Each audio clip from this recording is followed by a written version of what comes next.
പാലക്കാട് ജില്ലയിൽ അധികം അറിയപ്പെടാത്ത മനോഹരമായ ഒരു ഗ്രാമമാണ് അയിലൂർ. നോക്കത്താ ദൂരത്തോളം നെൽപ്പാടങ്ങളാൽ ചുറ്റപ്പെട്ട മനോഹരമായ ഒരു പാലക്കാടൻ ഗ്രാമം. വളരെ ശാന്തവും സമാധാനപരമായ ഒരു അന്തരീക്ഷം ഇഷ്ടപ്പെടുന്ന ഏതൊരാൾക്കും അയിലൂർ ഒരു സ്വർഗം തന്നെയാണ്. വാക്കുകൾക്കും അപ്പുറത്താണ് ഈ നാടിൻ്റെ ഭംഗി. ആധുനിക ജീവിത രീതിയിൽ വന്ന മാറ്റങ്ങൾ അധികം എത്തിപ്പെടാത്തൊരു ഗ്രാമം. ഗ്രാമീണ ജീവിതത്തിൻ്റെ ആത്മാർത്ഥമായ നേർക്കാഴ്ച ഇവിടെ വന്നാൽ കാണാൻ കഴിയും. കുറേ നല്ല കലാകാരന്മാരുള്ള നാടുകൂടിയാണ് പാലക്കാട് ജില്ലയിൽ നെന്മാറയ്ക്കടുത്തായി സ്ഥിതി ചെയ്യുന്ന അയിലൂർ എന്ന ഈ കൊച്ചു ഗ്രാമം. നെൽപ്പാടങ്ങളും പഴയ തറവാടുകളും അമ്പലങ്ങളും കേരളത്തിൻ്റെ തനതായ പാലക്കാടൻ ഗ്രാമഭംഗി ഇവിടെ വന്നാൽ കാണാൻ കഴിയും. എൻ്റെ നാടായ അയിലൂരിനെ കുറിച്ച് ഇതിനു മുമ്പും കുറേ വീഡിയോസ് ചെയ്തിട്ടുണ്ട്. ഒരു വൈകുന്നേരം വീണ്ടും അയിലൂരിലേക്ക് വന്നപ്പോൾ പണ്ട് നടന്ന വഴികളിലൂടെ ഒന്നുകൂടി നടന്നപ്പോൾ കാണാൻ കഴിഞ്ഞ കാഴ്ചകൾ ഉൾപ്പെടുത്തിയ ചെറിയൊരു വീഡിയോ ആണത്. ഒരുപാട് സമയമൊന്നും ഇന്നിവിടെ എനിക്ക് കിട്ടിയിട്ടില്ല. ഇന്നിവിടെ വന്നതിന് വേറൊരു കാരണം കൂടിയുണ്ട്. അതെല്ലാം ഈ വീഡിയോയിൽ ഉൾപ്പെടുത്തിയിട്ടുണ്ട്. ഇവിടുത്തെ ഭഗവതി ക്ഷേത്രത്തിനടുത്തായുള്ള നെൽപ്പാടങ്ങളാണ് ഈ കാണുന്നത്. ആ കാണുന്ന തറവാടുകൾക്കിടയിലൂടെയുള്ള വഴിയിലൂടെ ഇവിടെ വന്നാൽ എന്നും നടക്കാൻ ശ്രമിക്കാറുണ്ട്. വർഷങ്ങൾക്ക് മുമ്പ് കുട്ടിക്കാലത്ത് ഓടിക്കളിച്ച് നടന്ന വഴികളാണിതെല്ലാം. ആ കാലഘട്ടത്തിലേക്കുള്ള ഒരു തിരിഞ്ഞുനോട്ടം കൂടിയാണ് ഇതുവഴിയുള്ള നടത്തം.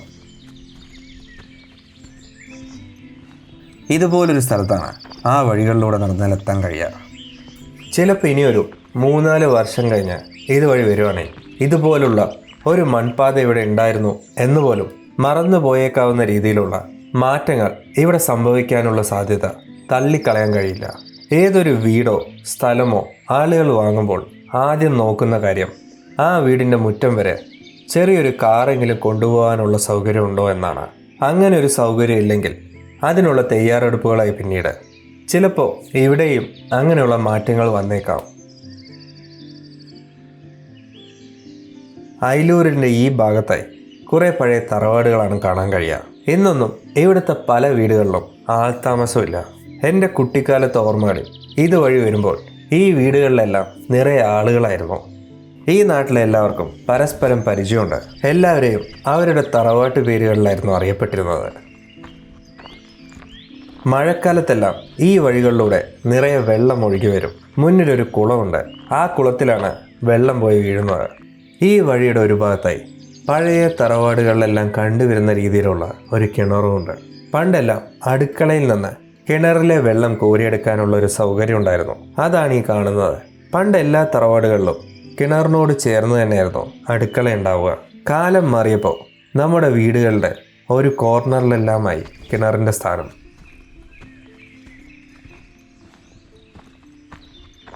വഴിയിലൂടെ വീണ്ടും മുന്നോട്ട് വന്നപ്പോൾ ഒരു കുളക്കടവിനടുത്തെത്തി.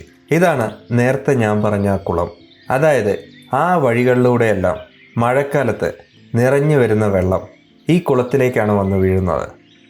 ഒരു കാലത്ത് ഇതെല്ലാം നിറയെ ആളുകൾ ഉപയോഗിച്ചിരുന്ന കുളമായിരുന്നു. ഇന്ന് ഉപയോഗശൂന്യമായി കിടക്കുകയാണ്. ചില ആളുകൾ ഇവിടെ വൈകുന്നേരങ്ങളിലെല്ലാം മീൻ പിടിക്കാനായും വരുന്നുണ്ട്. ചെറിയൊരു നടത്തം ചെന്നെത്തിയത് ഈ തറവാടിന് മുന്നിലായിരുന്നു.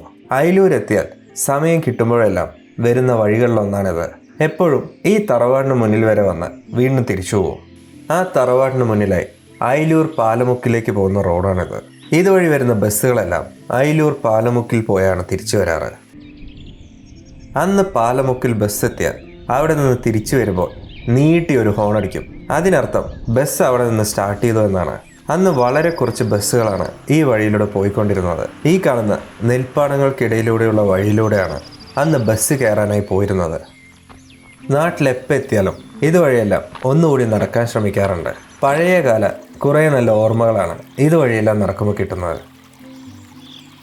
പാടത്തുകൂടെ നടന്നു വന്നാൽ ഈ കാണുന്ന മെയിൻ റോഡിനടുത്തായി എത്തും. ഇതൊരു ബസ് സ്റ്റോപ്പ് അല്ലെങ്കിലും ഇവിടെ ബസ് നിർത്തി തരാറുണ്ടായിരുന്നു.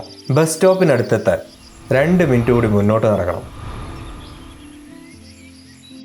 എടുത്തു പറയത്തക്ക ഒരുപാട് മാറ്റങ്ങളൊന്നും ഇവിടെ സംഭവിച്ചിട്ടില്ല. പഴയ തറവാടുകളെല്ലാം പോയി കുറേ പുതിയ വീടുകൾ വന്നു. എന്നാലും പാലക്കാടൻ തനിമയും ഗ്രാമഭംഗിയെല്ലാം ഇപ്പോഴും ഇവിടെ കാണാൻ കഴിയും. ഇന്ന് ഒട്ടും പ്രതീക്ഷിക്കാതെ ഇവിടെ എത്തിയൊരു ദിവസമാണ്. ഇന്നിവിടെ വന്നതിനൊരു കാരണമുണ്ട്. അമ്പലത്തിൽ നടക്കുന്ന ഒരു കൊട്ട് കാണാനായിട്ടാണ് ഇന്നിവിടെ എത്തിയത്. അച്ഛൻ്റെ 2 അനിയന്മാർ അവരുടെ റിട്ടയർമെൻറ്റ് ലൈഫിൽ ചെണ്ട കൊട്ടാൻ പഠിച്ചു. ചെണ്ട കൊട്ടാൻ പഠിച്ചത് കേരളത്തിന് പുറത്താണെങ്കിലും അവർക്കിവിടെ അയിലൂർ ഭഗവതിയുടെ മുന്നിൽ വെച്ച് ചെണ്ട കൊട്ടാനൊരാഗ്രഹം. അത് കാണാനായാണ് ഞാൻ ഇന്നിവിടെ എത്തിയത്. അമ്പലത്തിൽ അവരുടെ കൊട്ടു തുടങ്ങിക്കഴിഞ്ഞു. ഇതെല്ലാം ഷൂട്ട് ചെയ്ത് നടക്കുന്ന എന്നോട് ഇളയച്ചൻ പറഞ്ഞൊരു കാര്യമുണ്ട്. അവർ ഈ ചെണ്ട കൊട്ടുന്നത് കാണിക്കുന്നതിന് മുമ്പായി അവരെ കൊട്ടാൻ പഠിപ്പിച്ച ഗുരുവിൻ്റെ ഫോട്ടോ വീഡിയോ ചെയ്യുന്നുണ്ടെങ്കിൽ കാണിക്കണമെന്ന് പറഞ്ഞിരുന്നു. ഏകദേശം ഒരു 1.5 മണിക്കൂർ അവർ നിർത്താതെ കൊട്ടുന്നുണ്ടായിരുന്നു. അയിലൂരിലെ കുറേ നല്ല കലാകാരന്മാരുടെ കൂടെയാണ് അവരിവിടെ ഭഗവതിക്ക് മുന്നിൽ കൊട്ടുന്നത്. അവിടുത്തെ ചില കാഴ്ചകൾ മാത്രമേ ഞാൻ ഈ വീഡിയോയിൽ ഉൾപ്പെടുത്തിയിട്ടുള്ളൂ. ഇനി അവരുടെ ആ കൊട്ടൊന്ന് നമുക്ക് ആസ്വദിക്കാം.